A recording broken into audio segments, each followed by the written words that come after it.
भारतीय संस्कृति में प्रतीकों को बहुत ही ज्यादा महत्व दिया गया है। जब लिपि नहीं थी, लेखन की कोई विधि नहीं थी, उस अति प्राचीन काल से ही पत्थर की शिल्पकला के माध्यम से विभिन्न प्रतीकों का उपयोग कर संदेश देने और संस्कृति के संरक्षण का काम हमारे पूर्वजों ने बहुत ही सफलतापूर्वक किया है। भारतीय संस्कृति मूर्ति पूजक है।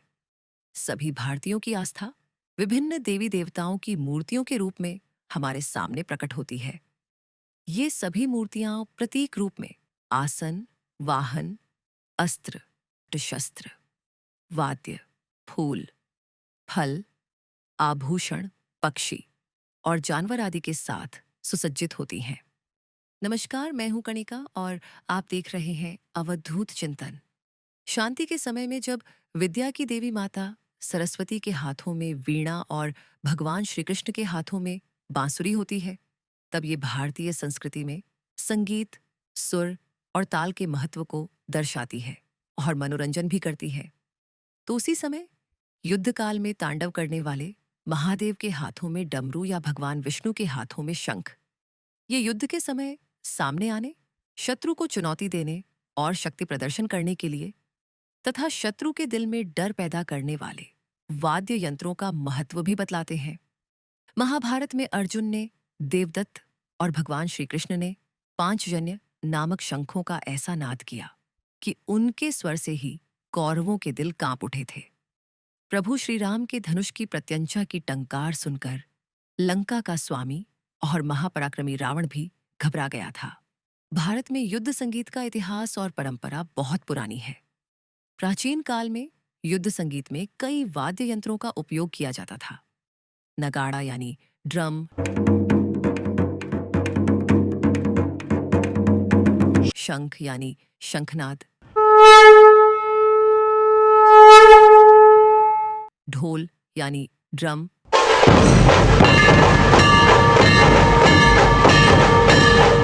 रणसिंह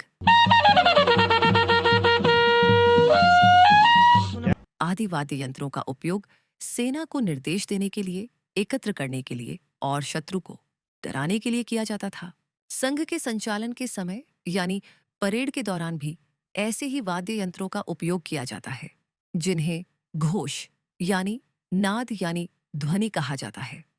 इसे रण संगीत भी कहा जाता है। पश्चिमी देशों में पश्चिमी वाद्य यंत्रों की मदद से बैंड दल बनाए जाते हैं। हमारे यहाँ भी सेना, पुलिस, अग्निशमन दल, होमगार्ड या इसी प्रकार की मिलिट्री और पैरामिलिट्री संस्थाओं में आज भी पश्चिमी वाद्य यंत्रों की सहायता से बैंड दल बनाए जाते हैं। और स्वतंत्रता दिवस, गणतंत्र दिवस, विदेशी राष्ट्राध्यक्ष के आगमन के समय, अंतिम संस्कार के समय या परेड के दौरान बजाए जाते हैं। वीर पुरुष के मस्तक पर लगे तिलक को जितना महत्व होता है, उतना ही महत्व संघ में घोष को दिया जाता है। 1927 के प्रशिक्षण वर्ग में सबसे पहले पणव यानी बास ड्रम, त्रिभुज यानी ट्रायंगल और शंख यानी बिगुल का उपयोग किया गया था।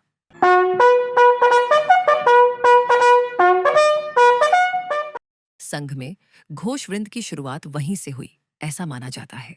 शुरुआती समय में संघ स्वयंसेवकों को घोष यानी वाद्य वादन का प्रशिक्षण देना आसान काम नहीं था। एक तो ये वाद्य यंत्र बहुत महंगे होते थे और उस समय देश पर गुलामी का दौर था। उस समय घोष यानी बैंड बजाने वाले लोग सिर्फ फौज में ही होते थे और उन्हें फौज के बाहर किसी और को घोष सिखाने की अनुमति नहीं थी।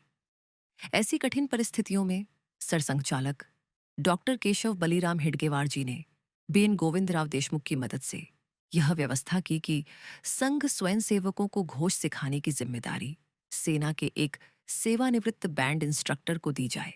पाश्चात्य संगीत, ताल और सुरों पर आधारित घोष भारतीय मन को नहीं भाएगा।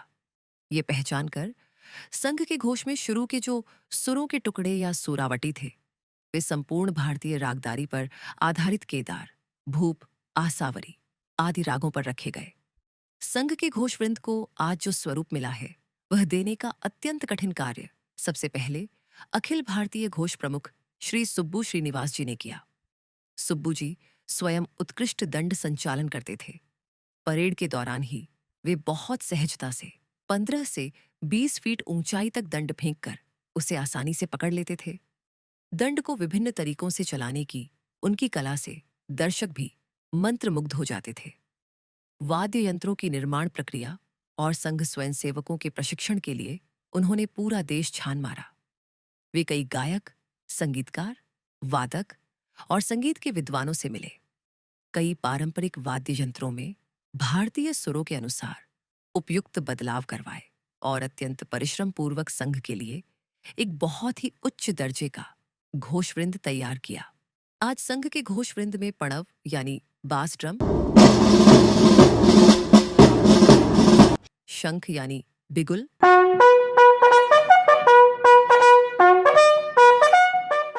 आनक यानी साइड ड्रम,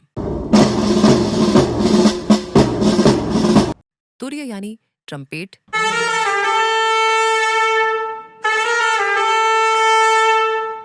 गोमुख यानी यूफोनियम,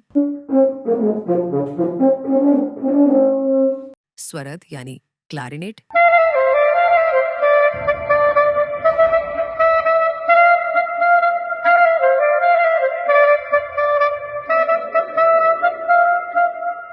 नागांग यानी सैक्सोफोन,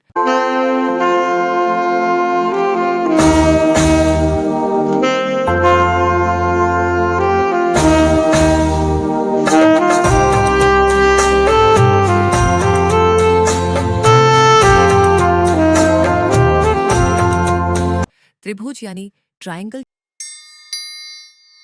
जैसे वाद्य यंत्र शामिल हैं और 70,000 से अधिक वादक स्वयंसेवक इस कार्य में निपुण हैं। संघ के घोष की ताकत की असली पहचान 1982 के एशियाड खेलों के समय मिली। उस समय भारतीय नौसेना ने पुणे के संघ स्वयंसेवक HV दाते, जिन्हें बापूराव दाते के नाम से भी जाना जाता है, द्वारा तैयार की गई शिवराज नामक धुन बजाकर सबका दिल जीत लिया। Now we move on to Shivaraja, music composed, a slow march composed by HV Datte, a well-known musician of Pune.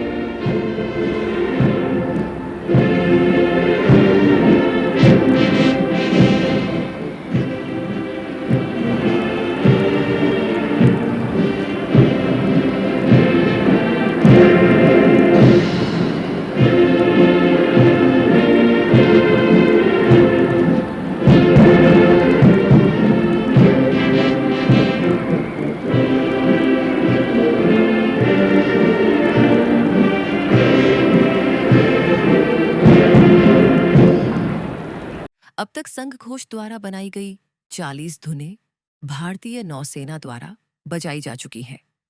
क्या यह संघ घोष की सफलता का प्रमाण नहीं है? अगर आपको यह वीडियो पसंद आया हो तो लाइक करें, कमेंट करें, चैनल को सब्सक्राइब करें और बेल आइकन दबाना न भूलें ताकि आपको हमारे नए वीडियो की सूचना मिलती रहे।